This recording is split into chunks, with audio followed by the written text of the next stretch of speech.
بسم اللہ الرحمن الرحیم۔ یہ آپ دیکھ رہے ہیں شہدائے احد کا قبرستان، جس میں صحابہ 70 جلیل القدر صحابہ جو ہے مدفون ہیں، جس میں سیدنا امیر حمزہ رضی اللہ تعالیٰ عنہ اور دوسرے صحابہ موجود ہیں۔ ان کی قبور موجود ہے یہاں پہ۔ حضرت حمزہ کو بے دردی سے وحشی نے برچے سے قتل کیا اور آپ کا کلیجہ نکالا، جو ہندا نے چبایا۔ یہ جنگ بدر میں جو کفار کو بدترین شکست ہوئی تھی، اس کا بدلہ لینے کے لیے آئے تھے، اور شروع میں مسلمانوں کو فتح ہوئی، لیکن ایک پہاڑی پہ جو کہ جبل رحمہ ہے، جو آپ کو سامنے پہاڑی نظر آ رہی ہے، اس میں لوگ کھڑے ہیں، اس پہاڑی پہ 50 تیر انداز صحابہ کو کھڑا کر دیا تھا نبی صلی اللہ علیہ وسلم نے، اور ان کو حکم دیا تھا کہ جو بھی حالات ہوں آپ نے یہ جگہ نہیں چھوڑنی۔ لیکن جب مسلمانوں کو شروع میں فتح ہوئی اس میدان میں جنگ کرتے ہوئے، تو سامنے آپ کو پہاڑ نظر آ رہا ہے، تو صحابہ نے سمجھا کہ فتح تو ہو چکی، کفار بھاگ رہے ہیں، کہ کیوں نہ ہم بھی مال غنیمت اکٹھا کرنے کے لیے نکلیں۔ انہوں نے وہ پہاڑی چھوڑی، اور جیسی پہاڑی چھوڑی، حضرت خالد بن ولید رضی اللہ تعالیٰ عنہ جو کفار کے لشکر میں تھے، مسلمان نہیں ہوئے تھے، انہوں نے بھرپور حملہ کیا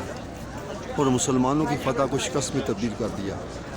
نبی کریم صلی اللہ علیہ وسلم کے دندان مبارک بھی اسی میدان میں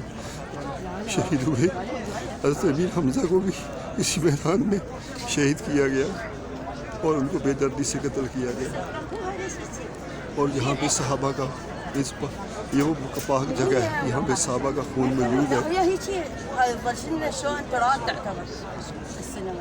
تو یہ یہاں پہ ہمیں آنے کے بعد ایک جذبے کے ساتھ، جس طرح صحابہ نبی صلی اللہ علیہ وسلم پہ نثار ہوئے، اور کفار کی پوری کوشش کے باوجود صحابہ نے آپ گرد حلقہ بنا لیا، اور کفار تک آپ تک نہیں پہنچنے دیا، اور آپ کی حفاظت کی، اپنی جانیں بچھاور کرتے رہے، گرتے رہے، کٹتے رہے، لیکن آپ نے حفاظت میں کوئی کسر نہیں چھوڑی، اور آپ کو جو ہے نا کفار نقصان نہیں پہنچا سکے۔ یہ وہ جبل رحمہ ہے جہاں پہ 50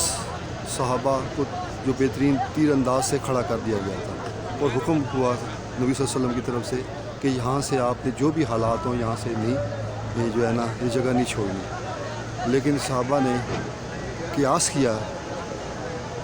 حکم تو نہیں توڑا، اس قیاس سے کہ جب ہم تو فتح یاب ہو گئے، اس لیے ہم بھی یہاں سے ہٹتے ہیں اور مال غنیمت اکٹھا کرتے ہیں۔ یہ وہ پہاڑی ہے جس پہ سے صحابہ کھڑے تھے، اور پھر جو خالد بن ولید رضی اللہ تعالیٰ عنہ جو مسلمان اس وقت نہیں ہوئے تھے، جب صحابہ یہاں سے ہٹ گئے تو انہوں نے اس طرف سے حملہ کیا تھا، اور مسلمانوں کو کی فتح کو شکست میں تبدیل کر دیا تھا۔ اس میں بہت سے صحابہ شہید ہوئے تھے، اور کفار کو اس میں سے فائدہ ہوا تھا۔ ایک صحابہ کی ایک چھوٹی سی غلطی، وہ قیاسی غلطی تھی، حکم نہیں توڑا تھا انہوں نے کہ بھئی ہم تو اب جنگ تو ختم ہو چکی، جنگ ختم ہو جائے تو پھر ذرا آپ جگہ یہاں پہ رہنے کا کوئی فائدہ، لیکن اس غلطی کی وجہ سے مسلمانوں کو بہت نقصان ہوا، اور کفار نے ایسا حملہ کیا کہ اسی میں نبی صلی اللہ علیہ وسلم کے دندان مبارک بھی شہید ہوئے، لیکن صحابہ نے کٹتے رہے، شہید ہوتے رہے، لیکن نبی صلی اللہ علیہ وسلم کی حفاظت میں نے کوئی کسر نہ چھوڑی۔ اللہ تعالیٰ ہمیں بھی ان کے نقش قدم پہ چلنے کی توفیق عطا فرمائے۔